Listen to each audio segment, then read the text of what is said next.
अन्य समाचार पर नजर करिए। जूनागढ़થી સમાચાર। સિંહ બાળની હત્યા કરનાર ઝડપાયો છે। 2 દિવસ પહેલા મળી આવ્યો હતો સિંહ બાળનો મૃતદેહ। વાણંદ સોસાયટી રબારીનેસ નજીકથી મળી આવ્યો હતો મૃતદેહ। 2 દિવસ પહેલા કરી હતી સિંહ બાળની હત્યા। પોરબંદરના કુતિયાણા નજીકથી ઝડપાયો છે શખ્સ। બાવન ચાવડાની ધરપકડ થઈ ચૂકી છે।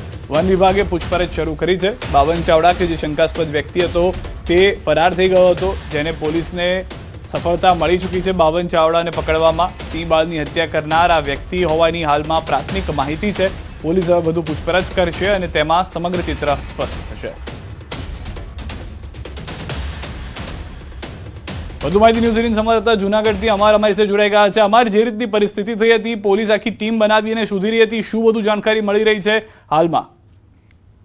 સિદ્ધાર્થ, ચોક્કસ કે છેલ્લા 4 દિવસથી જે સિંહ બાળનો મૃતદેહ મળ્યો હતો અને બાદમાં વન વિભાગ અને પોલીસ સંયુક્ત કામગીરી કરી રહી હતી। ગત મોડી રાતથી જ વન વિભાગને એક માહિતી મળી હતી અને પોરબંદર આસપાસમાં જે ગ્રામ્ય વિસ્તાર છે ત્યાં તપાસ શરૂ કરાઈ હતી। કુતિયાણાથી બાવન ચાવડા નામનો શખ્સ છે તે મળી આવ્યો છે વન વિભાગને આજે અને તેને ઝડપીને જૂનાગઢ લાવવામાં આવી રહ્યો છે અને હવે તેની પૂછપરછ શરૂ કરવામાં આવી છે। સૂત્રોનું માનીએ તો પ્રાથમિક માહિતી એવી છે કે આ જે વ્યક્તિ ઝડપાયો છે તેની માનસિકતા જ આ પ્રકારની છે અને તે કોઈ પણ પ્રાણી હોય તેને માર મારતો હતો। બીજી તરફ આ જે બાવન ચાવડા છે તેને પશુ હતા અને અવારનવાર જે સિંહો છે તે તેના પશુઓનું મારણ કરતા હતા, એટલે તેણે આ રીતનું કૃત્ય કર્યા। પ્રાથમિક માહિતી સૂત્રો પાસેથી અત્યારે મળી છે।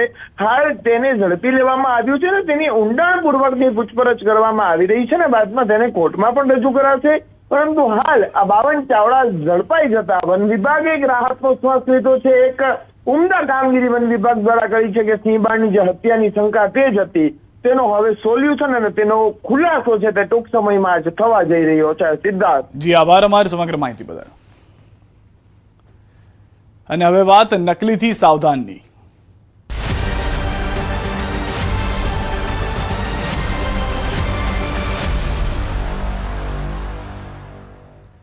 શું તમે જે ખાઈ રહ્યા છો તે અસલી છે કે પછી તે તમારા પરિવાર માટે ધીમું ઝેર છે? ગુજરાતમાં નકલી ખાદ્ય વસ્તુઓનું નેટવર્ક હવે માત્ર સરહદો પૂરતું નથી રહ્યું, તે સીધું તમારા રસોડા સુધી પહોંચી ગયું છે।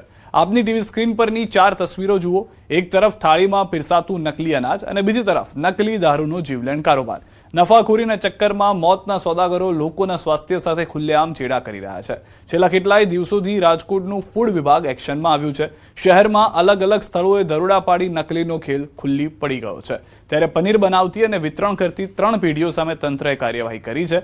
Fortune milk and food products, Shyam dairy અને શ્યામ ડેરી પ્રોડક્ટ્સ સહિતની પેઢીઓને સીલ કરવામાં આવી છે અને કુલ 15,000 રૂપિયાનો દંડ ફટકારાયો। તપાસ દરમિયાન 500 કિલો ફૂગ લાગેલી મલાઈનો નાશ કરાયો। આ તરફ મહેસાણામાં જીરુમાં ભેળસેળનો ચોંકાવનારો ખુલાસો થયો।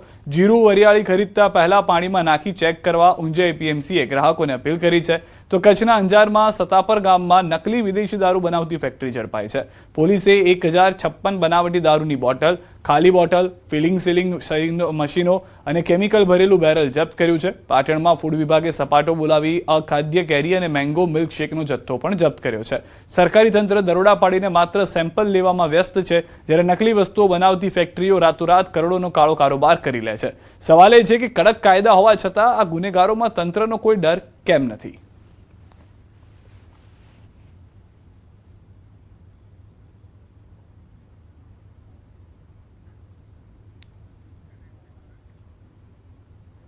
બ્લડ પ્લાઝમામાં ભેળસેળ કૌભાંડનો મામલો। રિપોર્ટમાં બ્લડ પ્લાઝમામાં ભેળસેળ હોવાનો ખુલાસો થયો છે। આરોગ્ય મંત્રી પ્રફુલ પાનસેરિયાની પ્રતિક્રિયા।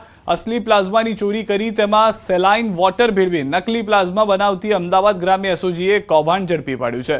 4 આરોપીઓની ધરપકડ કરી હતી। મૂળ કિંમત કરતા અડધા ભાવે મહારાષ્ટ્રમાં વેચતા હતા। 2 દિવસમાં એ રિપોર્ટ આવી ગયો છે અને ખરેખર વાત સાચી ઠરી છે કે પ્લાઝમામાં ભેળસેળ હતી। ભારતમાં કદાચ આ પહેલો એવો કિસ્સો હશે કે પ્લાઝમાની અંદર પણ આ નરાધમો ત્યાં સુધી પહોંચી ગયા અને ભેળસેળ કરે।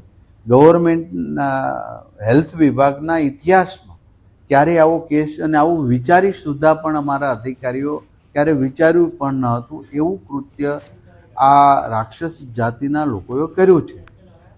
ખરેખર આ પ્લાઝમાની 10 બેગ હોય તો એની 20 બેગ બનાવવાનું એક ડબલ બનાવે અને એમાં પાણી ભેળવી દે। આ પ્લાઝમા જે તે ફાર્મા કંપની અધર સ્ટેટમાં આપતા હતા. અમદાવાદથી સમાચાર. ગુજરાત ETSએ પકડ્યું છે કરોડો રૂપિયાનું ડ્રગ્સ ટેબ્લેટ. 8.32 કરોડની ટ્રામાડોલ ટેબ્લેટ્સનો જથ્થો ઝડપ્યો છે. શાહીબાગ વિસ્તાર MR ટ્રાવેલ્સની લક્ઝરી બસમાંથી પકડ્યું છે ડ્રગ્સ. મુખ્ય આરોપી પરેશ પારસમલ જૈનની રાજસ્થાનના ગોગુંડા વિસ્તારમાંથી ધરપકડ. 2,08,000 ટ્રામાડોલ ટેબ્લેટ સાથે 4,160 સ્ટ્રીપ્સ જપ્ત કરી છે. દવાઓના નામે ખોટા ઇન્વોઇસ બનાવી સાયકોપેટ્રિક ડ્રગ્સની હેરાફેરી કરતા હતા, જેનો ખુલાસો થયો છે. ટ્રામાડોલનો જથ્થો અંકલેશ્વરથી રાજસ્થાન મોકલાતો હોવાની ETSને બાતમી મળી હતી. આરોપીએ મે 2026થી 62.54 લાખ ટ્રામાડોલ ટેબ્લેટ્સ રાજસ્થાન અને ઉત્તર પ્રદેશમાં સપ્લાય કરી હોવાની કબૂલાત કરી છે. આરોપી અગાઉ ઉત્તરાખંડ અને મહારાષ્ટ્રમાં NDPS કેસમાં પણ ઝડપાઈ ચૂક્યો છે. વાપી મેફેડ્રોન કેસમાં પણ આરોપીની સંડોવણી સામે આવી હતી. હાલ આરોપી 7 દિવસના રિમાન્ડ પર છે. આરોપી પરેશ જૈન ડ્રગ્સમાં સ્ટોકિસ્ટ તરીકે કામ કરતો હતો. જાણવા મળેલ કે આજે પરેશ પારસમલ જૈન છે, આ એક પેઢી ન્યૂ મહાવીર મેડિકલ્સના નામથી ટેક્સી વગેરેના બિલ બનાવીને અને ખોટી દવાઓના બીજા કોઈ દવાઓના નામ લખીને એમાં ટ્રામાડોલનો ધંધો કરતો હતો. જાણવા મળેલ કે આ પેઢીના નામથી થોડોક જથ્થો અંકલેશ્વરથી એક MR ટ્રેવલ્સમાં મૂકવામાં આવેલ છે અને આ બસ રાજસ્થાન ખાતે જનાર છે અને રસ્તામાં શાહીબાગ અમદાવાદ આવનારી છે. રાજકોટથી સમાચાર. શાપરમાં 2.49 કરોડની લૂંટનો ભેદ ઉકેલાયો છે. પોલીસે આંતરરાજ્ય ગેંગના 3 સાગરીતોને ઝડપી પાડ્યા છે. અન્ય શખ્સોની શોધખોળ તેમજ મુદ્દામાલ રિકવર કરવાની તજવીજ હાથ ધરવામાં આવી છે. ગત શનિવારના રોજ મોડી રાત્રે 77 વર્ષીય જીતેન્દ્રસિંહ જાડેજા પર હુમલાથી લૂંટ કરવામાં આવી હતી. આવતીકાલે રાજકોટ રૂરલના SP વિજયસિંહ ગુર્જર દ્વારા કરવામાં આવશે પ્રેસ કોન્ફરન્સ. ઘટનાની તપાસ અને આરોપીઓને અંગે અપાશે માહિતી.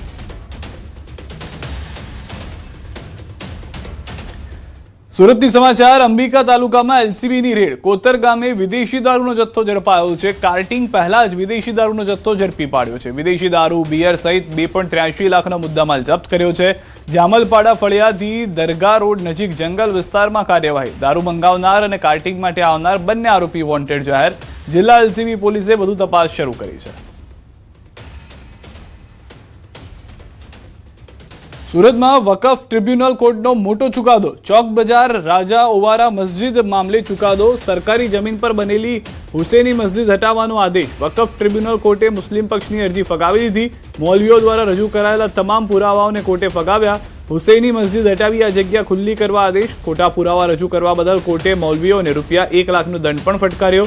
મૌલવીઓની સામે અરજી કરનાર વકીલ દીપક આફ્રિકાવાળાએ કહ્યું, અમને ન્યાય મળ્યો. વકીલ દીપક આફ્રિકાવાળાએ રજૂ કરેલા તમામ પુરાવા કોર્ટે માન્ય રાખ્યા. કહ્યું, આ જમીનને હેરિટેજ તરીકે વિકસાવાશે. કોર્પોરેશનની આ જગ્યા બહુ અગત્યના કામમાં લેવાની છે. આ જગ્યા હેરિટેજ પ્રિઝર્વેશન માટે રિઝર્વેશનમાં મૂકેલી છે.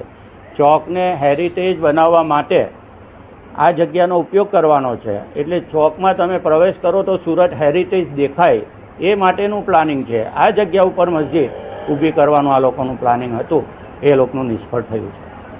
રાજકોટ જંગલેશ્વર ડિમોલિશનના ખર્ચના બિલનો વિવાદ. બોલબાલા ટ્રસ્ટના પ્રમુખનું નિવેદન, અમે દરરોજ 5,000થી વધુ લોકોને જમાડતા હતા. અંદાજે 5.5 લાખ રૂપિયાનો ખર્ચ થયો. પાણીની બોટલ અમે 3.40 લાખ રૂપિયાની ખરીદીએ છીએ. ત્યારે બીજી તરફ રાજકોટ મહાનગરપાલિકા દ્વારા 27 લાખનો ખર્ચ બતાવવામાં આવ્યો છે. જ્યારે પાણીની બોટલ 8 રૂપિયામાં ખરીદી હતી, જેથી RMCના ખર્ચ બિલ પર સવાલ ઉઠી રહ્યા છે.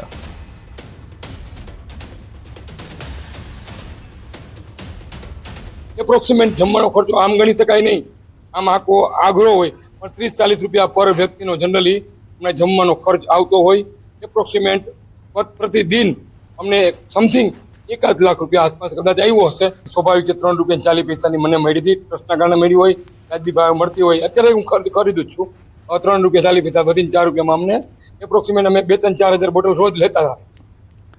અમદાવાદમાં ગરમીનો પારો સતત વધી રહ્યો છે. જ્યારે ચોમાસું હજુ પણ શહેરથી દૂર છે. પરિણામે શહેરના અનેક તળાવો પાણી વિહોણા બની ગયા છે. ઐતિહાસિક સરખેજનું શેમ સરોવર પણ આજે સુકાઈ ગયું છે. અમદાવાદમાં છેલ્લા કેટલાક દિવસોથી 40 ડિગ્રીથી વધુ તાપમાન નોંધાઈ રહ્યું છે. અસહ્ય ગરમીથી બચવા લોકો બાગ બગીચા, તળાવ કિનારા, વોટર પાર્ક અને અન્ય સ્થળોનો સહારો લઈ રહ્યા છે. પરંતુ શહેરના અનેક તળાવો આજે પાણી વિના સુકાઈ ગયા છે.